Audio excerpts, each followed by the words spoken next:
masakit pa rin, baka maling pain patch na ang ginagamit mo. Yo, I'm Zach DV, your pharmacist. Kilala nyo ba ang mga ito?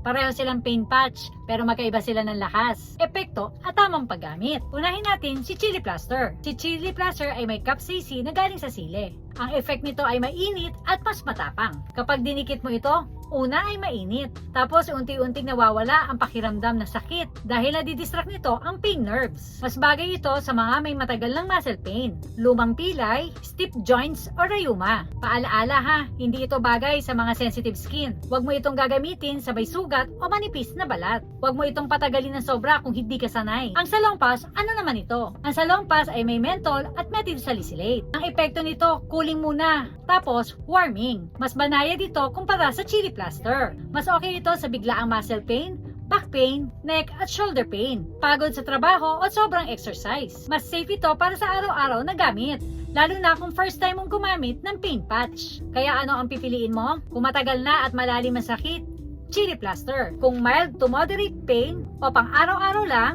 Salonpas. Pero tandaan, hindi porket mas mainit, mas magaling. Ang tamang patch ay depende sa uri ng sakit at balat mo. Kung hindi nawawala ang sakit kahit na may patch, magpatingin ka na kay Doc. Ikaw, nakagamit ka na rin ba ng mga ito? Anong experience mo? Comment down below and please like, share, and follow us for more videos.